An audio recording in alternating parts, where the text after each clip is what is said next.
Hello दोस्तों, नमस्कार। जैसा कि आप सभी को पता था कि झारखंड सरकार यानी कि माननीय मुख्यमंत्री श्री हेमंत सोरेन के द्वारा जो आईटीआई झारखंड आईटीआई में रिक्त पदें जो है अनुदेशक की, उसको लेकर समीक्षा की गई थी। नियोजन नीति के लिए विभाग से नियमावली मांगी गई थी। तो आप देख सकते हैं यहाँ पे एक एक यहाँ पे आप देख सकते हैं यहाँ पे एक यानी कि 1 जनवरी 2021 को ये नियमावली विभाग के द्वारा झारखंड सरकार को भेजी गई है। तो इस विषय में, इस प्रपत्र, इस लेटर के बारे में हम लोग विस्तार से बात करने वाले हैं। इस वीडियो में हम लोग बात करेंगे कि आपको नियमावली किस तरह से होगी, आपका एग्ज़ामिनेशन नियम जो एग्ज़ामिनेशन सिलेक्शन करने का जिम्मेवारी किसको दिया जाएगा, आपका सिलेबस क्या रहने वाला है और आपको किन किन पदों पे नियुक्ति होने वाली है और उन पदों के लिए क्या शैक्षणिक योग्यता रहने वाली है। इन सभी मुद्दों पर, इन सभी बातों पर चर्चा करेंगे। तो ये वीडियो आप तभी देखें जब आपके पास फ्री समय हो, और ये वीडियो हो सकता है कुछ 10-15 मिनट से ज़्यादा समय का बने, लेकिन आप धैर्य रखकर संयम से इस वीडियो को शुरू से अंत तक देखें। तभी आपको ये समझ में आएगा कि आपका ये वैकेंसी कब आने वाले हैं। इसके बारे में भी बात करेंगे। तो चलिए वीडियो को शुरू करते हैं। हेलो दोस्तों, मेरा नाम है नवीन और स्वागत है आपका हमारे यूट्यूब चैनल टेक्निकल विज़न में। तो ये जो लेटर है ये आपका नियोजन के लिए यानी कि नियुक्ति के लिए जो एडवर्टाइजमेंट आता है वो नहीं है। ये हमें किसी गुप्त सूत्रों से ही कह सकते हैं मिला हुआ है, जो कि सरकार को भेजा गया है श्रम विभाग के द्वारा। तो ये लेटर आप देख सकते हैं यहाँ पे, झारखंड सरकार श्रम नियोजन प्रशिक्षण एवं कौशल विकास विभाग निदेशालय नियोजन एवं प्रशिक्षण झारखंड रांची अधिसूचना। तो यहाँ पे देख सकते हैं याचिका संख्या 5 प्रशिक्षण नियुक्ति 2 नियुक्ति नंबर यहाँ पे देख सकते हैं ये है, और दिनांक आपका 1/1/2021 यानी कि आज से 2 दिन पहले का है। तो यहाँ पे आप देख सकते हैं कि भारत का संविधान के अनुच्छेद 309 के परंतु प्रदत्त शक्तियों का प्रयोग करते हुए झारखंड के राज्यपाल औद्योगिक प्रशिक्षण सेवा संवर्ग के समूह ग के अधीन अराजपत्रित पद नियुक्ति और पदोन्नति एवं सेवा शर्त नियमावली 2008 में संशोधन करने हेतु नियमावली का यहाँ पे बनाते हुए, मतलब ये जो नियमावली है ये विभाग के द्वारा बना दिया गया है। इसके बारे में हम लोग डिस्कस करेंगे। देखिए, इस यहाँ पे आप नीचे आएंगे तो आपको किस किस तरह से आपको एक लाइन से हम लोग इस लेटर को तो पढ़ेंगे नहीं। आप नीचे आइएगा तो यहाँ पे क्या क्या शैक्षणिक अर्हता रहने वाला है इसके बारे में यहाँ पे बातें लिखी गई, तो उससे पहले समझते हैं। तो शैक्षणिक एवं अन्य अर्हताएं अभ्यर्थी को सेवा के लिए यानी कि ये जो वैकेंसी है इसके लिए निर्धारित शैक्षणिक एवं अन्य अर्हताएं वही होंगी जो अनुसूची में दर्शाई गई है। इसके पेज के लास्ट में जो अनुसूची दी गई है उसमें दर्शाया गया है, जिसमें राज्य सरकार प्रशिक्षण महानिदेशालय यानी कि डीजीटी एवं उद्यमशीलता मंत्रालय भारत सरकार द्वारा समय समय पर निर्गत आदेश के आलोक में संशोधित होगी। यानी कि ये जो शैक्षणिक एवं जो अर्हताएँ हैं जो डीजीटी या तो जो भारत सरकार झारखंड सरकार के अनुसार, या कह सकते हैं जो डीजीटी का रूल है उसके अनुसार ही यहाँ पे शैक्षणिक योग्यता रहने वाली है। तो आपको पता होगा कि एक अनुदेशक बनने के लिए शैक्षणिक अर्हता क्या क्या यानी कि क्या क्या क्वालिफिकेशन चाहिए। जैसे आईटीआई के लिए 3 साल का टीचिंग एक्सपीरियंस, डिप्लोमा के लिए 2 साल का, और डिग्री के लिए 1 साल का क्वालिफिकेशन टीचिंग एक्सपीरियंस चाहिए होता है। तो यहाँ पे वही यहाँ पे रहने वाली है। इस लेटर पे ये क्लियरली नहीं बताया गया है, लेकिन यहाँ पे जो डीजीटी का रूल है, जो डीजीटी का जो चयन प्रक्रिया है, जो शैक्षणिक अर्हता है वही रहने वाला है। यहाँ पे ये बातें कही गई है। तो यहाँ पे जो आपका एग्जामिनेशन होगा वो आपका झारखंड कर्मचारी आयोग यानी कि JSSC के द्वारा यहाँ पे सिलेक्शन का जो एग्ज़ामिनेशन जो है वो कंडक्ट कराया जाएगा JSSC के द्वारा। और आपको पता होगा कि JSSC आपका एग्ज़ाम कंडक्ट कराने के लिए यहाँ पे किस तरह से एग्ज़ामिनेशन कंडक्ट कराएगी, यानी कि क्या क्या सिलेबस रहने वाले हैं, कितने पेपर रहने वाले हैं, वो भी इस लेटर में बताया गया है। तो यहाँ पे आप देख सकते हैं परीक्षा जो होगा लिखित परीक्षा होगा, इसमें आपको 3 पेपरों पे आपका एग्ज़ामिनेशन होगा। 3 पत्रों में प्रत्येक प्रश्न के 3 अंक होंगे, यहाँ पे ये भी बताया गया है। ठीक है, तो यहाँ पे प्रत्येक पत्र की परीक्षा की अवधि 2 घंटे की होगी और तीनों ही पत्रों की परीक्षा प्रश्न 3 अंकों के होंगे और प्रत्येक सही उत्तर के लिए 3 अंक प्रदान किया जाएगा और प्रत्येक गलत के लिए 1 अंक की कटौती की जाएगी, यानी कि 1/3 नेगेटिव मार्किंग भी यहाँ पे रखा गया है। बात करें यहाँ पे सिलेबस का, सबसे इम्पोर्टेंट बात यहाँ पे अभी आपके लिए है सिलेबस का, क्योंकि ये आपका कोई एडवर्टाइजमेंट अभी नहीं आया है, JSSC को नहीं भेजा गया है। ये जो लेटर है ये सरकार जब JSSC को बोलेगी तभी ये बहाली, ये वैकेंसीज JSSC एडवर्टाइजमेंट के रूप में देगी। हालांकि इसके लिए अभी भी मुझे लगता है ज़्यादा तो नहीं, लेकिन 2-3 महीने का समय ज़रूर लगने वाला है। तो यहाँ पे प्रपत्र आप पहले में देख सकते हैं, पहले पेपर में यहाँ पे पेपर 1 यानी कि 3 पेपर यहाँ पे देना होगा।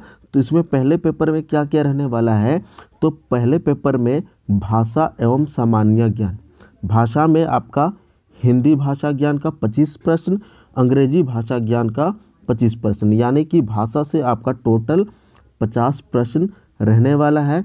उसके बाद नीचे आप देखिएगा उसी पेपर 1 में ही आपका सामान्य ज्ञान में झारखंड राज्य से संबंधित जो झारखंड जी के होता है उससे 30 प्रश्न, सामान्य विज्ञान से 10 प्रश्न और सामान्य गणित से 10 और जो रीजनिंग यानी कि मानसिक क्षमता जांच उससे 10 और कंप्यूटर ज्ञान इससे 10 प्रश्न रहने वाले हैं। टोटल पहले पेपर पे 120 प्रश्न रहेंगे। तो यहाँ पे सबसे पहले आप देख सकते हैं आपका जो लैंग्वेज पेपर है हिंदी और अंग्रेजी का, वो और आपका झारखंड काफ़ी मायने रखता है। अकेले झारखंड जी के 30 प्रश्न रहने वाले हैं। और पेपर 1 के लिए कंडीशन ये है कि पेपर 1 में आपको 30% मिनिमम पासिंग मार्क्स लाना होगा मिनिमम, तभी आप क्वालिफाई कर पाएंगे। यदि पेपर 1 में आप 120 प्रश्न का 30% आप नहीं ले आ पाते हैं तो आपको डिस्क्वालीफाई कर दिया जाएगा। अब नीचे आप देखते हैं परीक्षा का पाठ्यक्रम आयोग द्वारा निर्धारित किया जाएगा, यानी कि जो JSSC है उसके द्वारा निर्धारित किया जाएगा। और पेपर 2 में देखिए, पेपर 2 में आपका क्या रहने वाले हैं, क्षेत्रीय जनजातीय अन्य भाषा ज्ञान, यानी कि जो क्षेत्रीय लैंग्वेज पेपर होता है इस पर आप हिंदी, अंग्रेजी, उर्दू, संथाली, बंगला, मुंडारी हो, खड़िया, कुड़ुक, उरांव, कुरमाली, खोरठा, नागपुरी, पंचपरगनिया, उड़िया, संस्कृत में से किसी एक भाषा के लिए आप एग्ज़ाम दे सकते हैं। जब आपका एग्ज़ामिनेशन के लिए फॉर्म इसका फिलअप करेंगे तो आपको इनमें से किसी एक लैंग्वेज पेपर का सिलेक्शन करना होगा और उसी का आपका एग्ज़ाम देना होगा। और इस पेपर में आपको 100 यानी कि 100 बहुविकल्पीय होंगे और इसमें भी आपका 1/3 का नेगेटिव मार्किंग रहेगा। अब बात करते हैं पेपर 3 के लिए। तो जी हाँ दोस्तों, यहाँ पे पेपर 3 सबसे इम्पोर्टेंट है। यहाँ पे आपका तकनीकी योग्यता से संबंधित 120 क्वेश्चन यहाँ पे होंगी। इसका पाठ्यक्रम वही होगा जो सेवा समग्र नियमावली की अनुसूची किसी पद विशेष के लिए पाठ्यक्रम के रूप में अंकित हैं।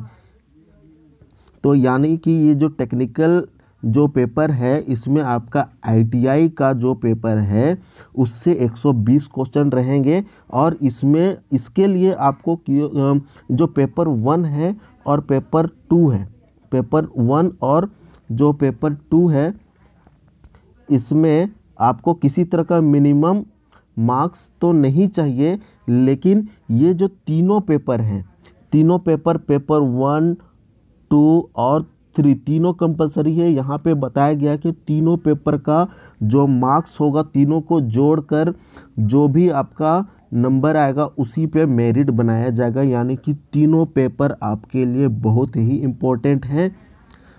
तो ये तो रही बात एग्ज़ामिनेशन का सिलेबस क्या रहने वाला है और आपका किस तरह से मेरिट बनेगा इसके लिए। तो यहाँ पे जो मैंने कहा कि कॉमन मेरिट लिस्ट जो है वो आपका कैसे बनेगा, पेपर 1, 2 और 3 के विषयों के प्राप्तांक के योग के आधार पर आपका कॉमन मेरिट लिस्ट बनाया जाएगा। तो सभी पेपर्स आपके लिए बहुत मायने रखेंगे। तो अभी से आप इसका जो तैयारी है अच्छे से तैयारी में आप जुड़ जाएं, ताकि आपका अभी वैकेंसी आने में कम से कम 2-3 महीनों का तो समय बिल्कुल है, आपको ज़रूर मिलेगा। तो अभी से आप तैयारी में लग जाएं। यहाँ पे आप इसे नीचे देख सकते हैं, बहुत सारे यहाँ पे बातें बताई गई हैं जो कि अभी हमारे लिए ज़रूरी नहीं है। अब यहाँ पे देख सकते हैं इससे पहले आपका 2018 में जो नियमावली आई थी उसमें यहाँ पे व्यवसाय, ड्राइंग, गणित और आशुलिपि अनुदेशक के लिए यहाँ पे उसे शब्द यानी कि उसका नाम चेंज करके प्रशिक्षण अधिकारी कर दिया गया है। यानी कि इस पत्र में आपको प्रशिक्षण अधिकारी का मतलब है आप अनुदेशक, ITI अनुदेशक समझे। मुख्य अनुदेशक का नाम चेंज करके यहाँ पे इस पत्र में कर दिया गया है मुख्य प्रशिक्षण अधिकारी।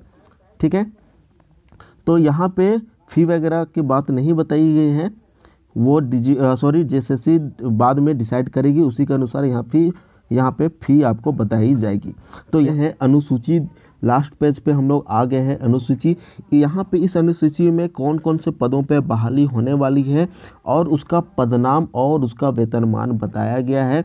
तो जैसा हमने ऊपर में देखा कि ITI अनुदेशक का इस प्रपत्र में नाम प्रशिक्षण अधिकारी रख दिया गया है, जिसका वेतनमान जो ग्रेड पे है 4200 है।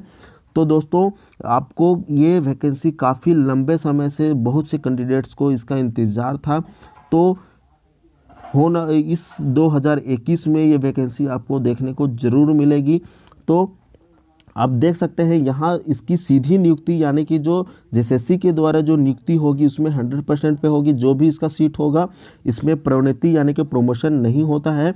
उसके बाद इसके सीधी नियुक्ति हेतु शैक्षणिक योग्यता और प्रवेश योग्यता क्या रहने वाला है, तो यहाँ पे साफ इस लेटर में कहा गया है कि प्रशिक्षण महानिदेशालय, कौशल विकास एवं उद्यमशीलता मंत्रालय या भारत सरकार द्वारा निर्धारित शैक्षणिक योग्यता यहाँ पे रहेगा। यानी कि DGT के द्वारा जो शैक्षणिक योग्यता रखा गया है एक अनुदेशक बनने के लिए, वही यहाँ पे रहने वाला है। तो अब DGT का जैसे मैंने पहले ही बता दिया था कि क्या क्या रहने वाला है। बात करते हैं कि CTI का, तो CTI यहाँ पे झारखंड सरकार में बहुत दिनों के बाद वैकेंसी आ रही है।